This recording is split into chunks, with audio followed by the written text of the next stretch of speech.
I am waiting for specific information. Uganda is now a free country. Hello, our dear viewers. Welcome to Face to Face Africa, the Deep Talk. My name is Gentil Niwe. Today, we'll be discussing on what issues matter most to the Nigerian young people as they'll be deciding on who to hire for the country's top job. Uganda is now a free country. With me in the studio, I have Kola Amsan, a staunch supporter of all progressive Congress and a political analyst. I also have Blaise Chukuma, a student at Malmo University, a student of international relations. I also do have Ebuka Ojukwu, a student of global politics at Malmo University. I hope we're going to have a constructive discussion in this regard. To start our discussion this evening, I would love to ask you one question. Do you think the Buhari government, the current regime, did fail the Nigerian youth? I begin with you, Kola. Good evening, viewers. To answer your question, I would want to believe yes, he has failed the Nigerian youths. But regarding infrastructure, he has done a lot, even compared to the last administration, if we want to be factual with ourselves. But for me, he hasn't balanced political appointments, and we feel in some aspects he has failed, especially on security and the economy. That's all. The same question to you, Blaise. Do you think Buhari and his government have failed the Nigerian youth? Yeah, I agree with Kola with what he said, but I also disagree with him when he says partially. Yeah, partially. I think the Buhari administration has totally, completely failed the youth in all ramifications and all aspects. And I would give you reasons why I said this. You know, for example, we have about 70% of Nigerians who are currently unemployed and have nothing to do.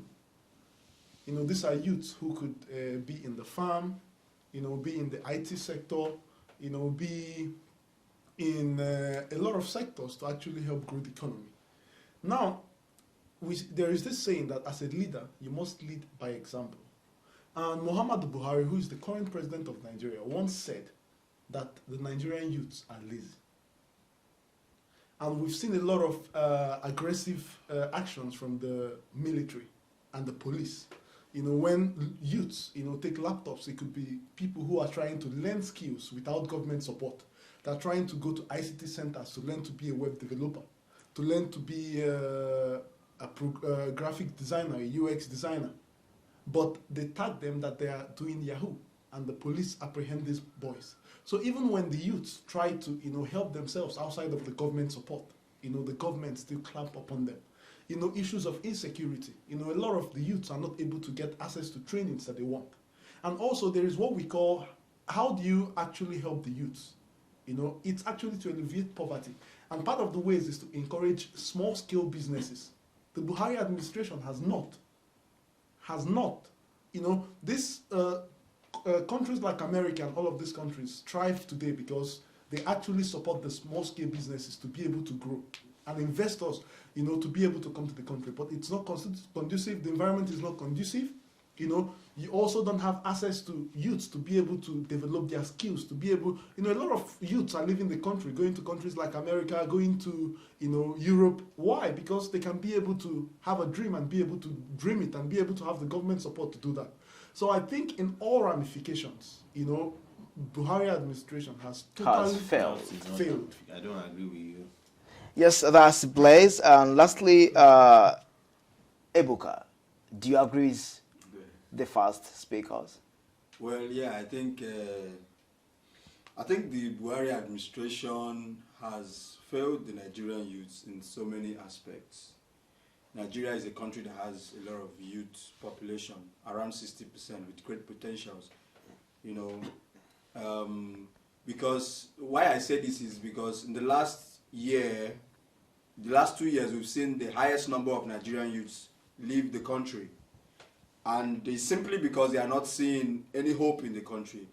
They don't see a future in the country. They don't have jobs. The ones that have jobs, even the ones that are well paid, do not feel secured in the country.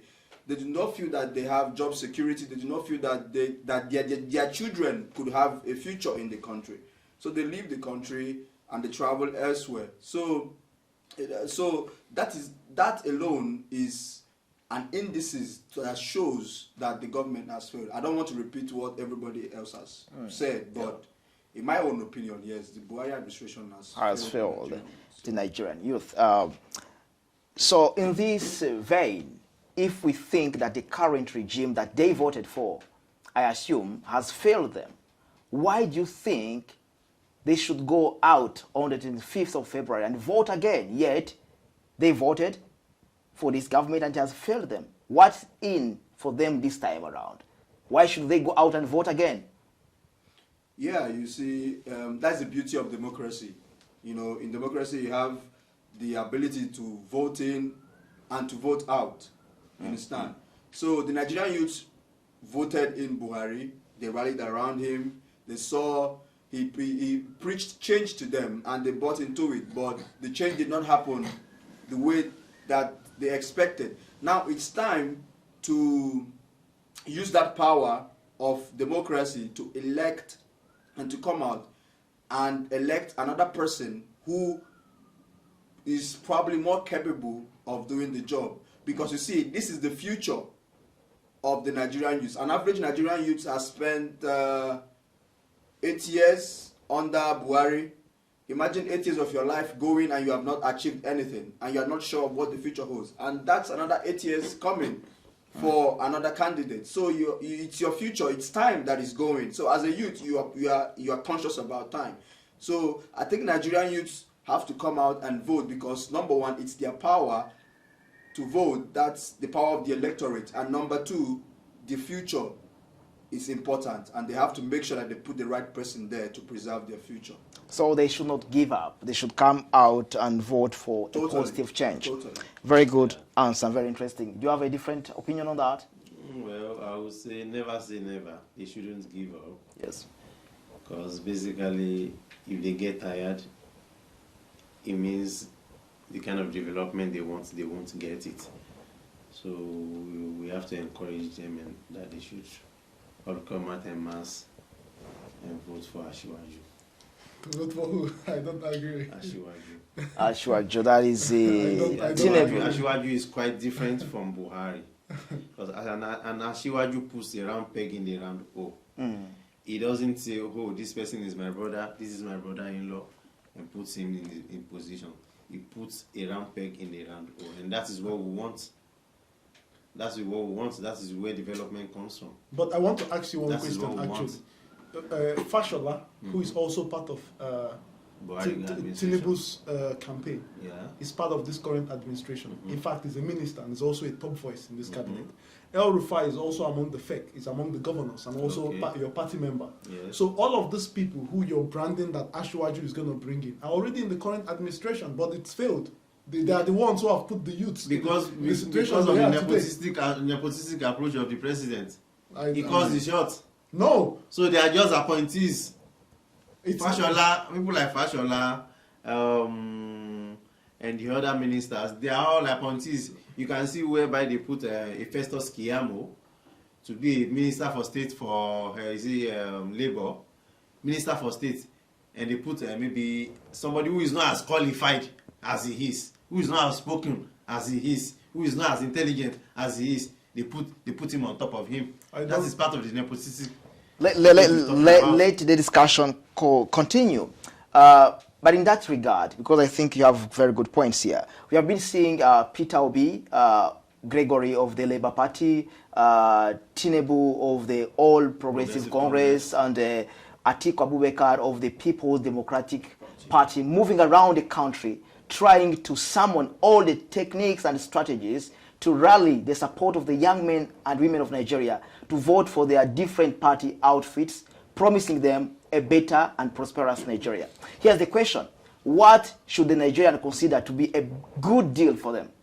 What's a good deal for the Nigerians? So I know you want to speak for your candidates. That's very good. If I begin with you people from the Labour Party, what good deal are you offering the Nigerian young people?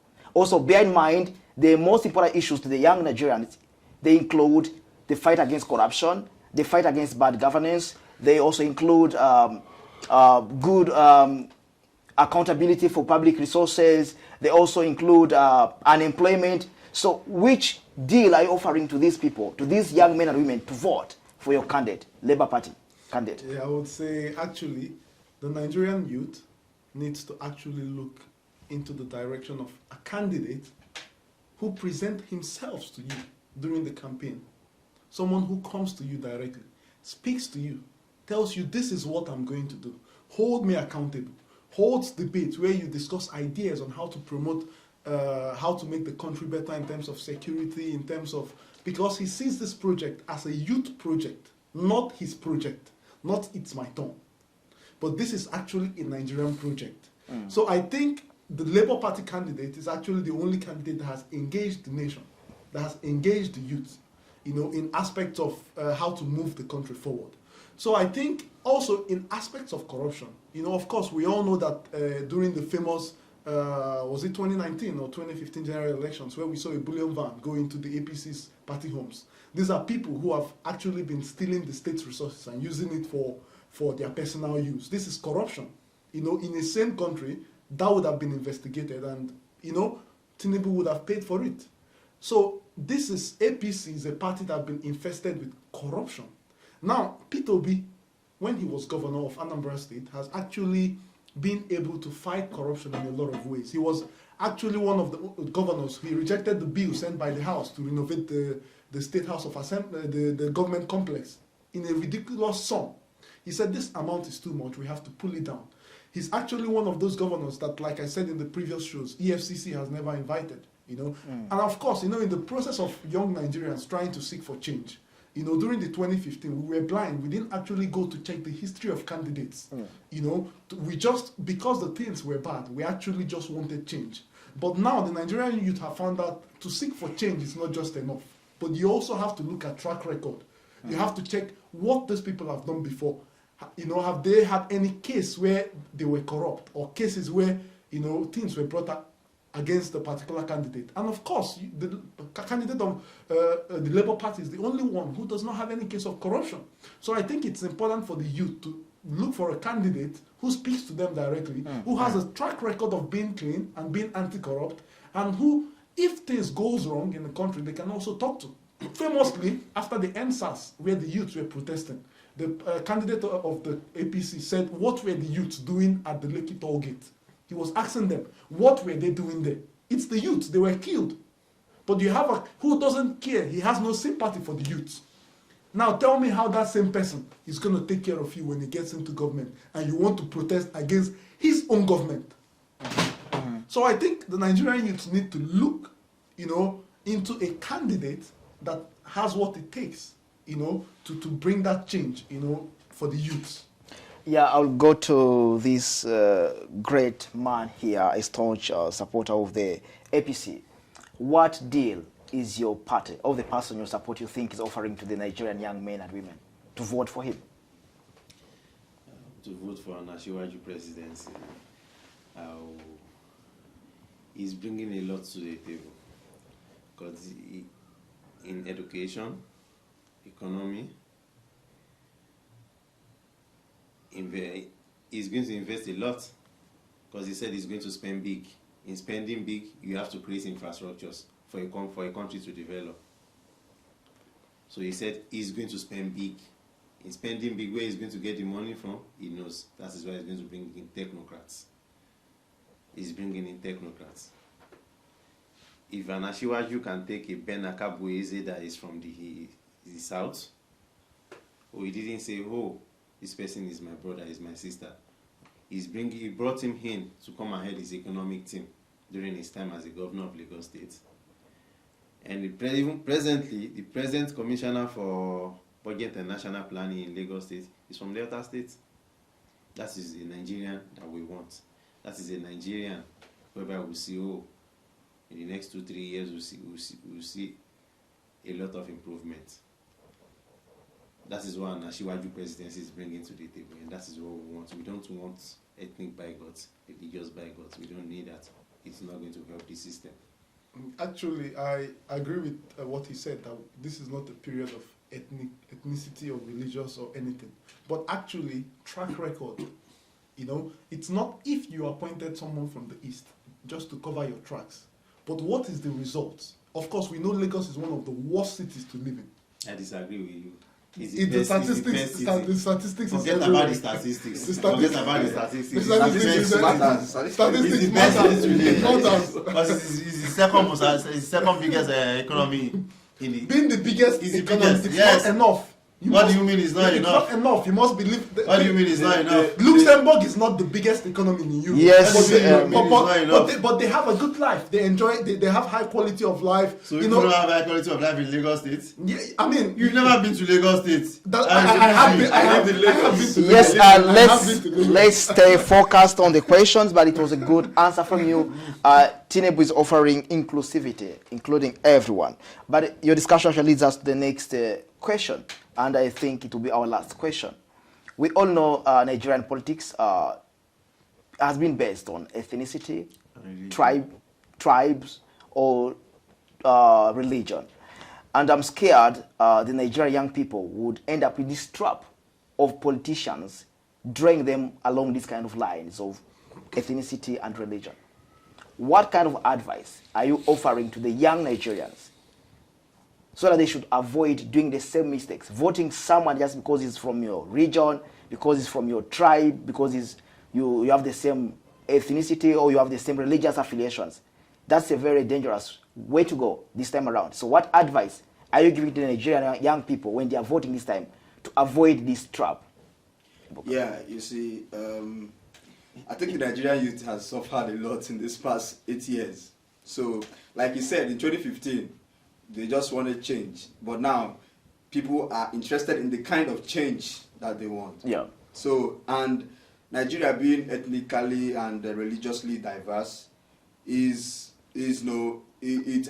also comes out in political decisions, by the electorate.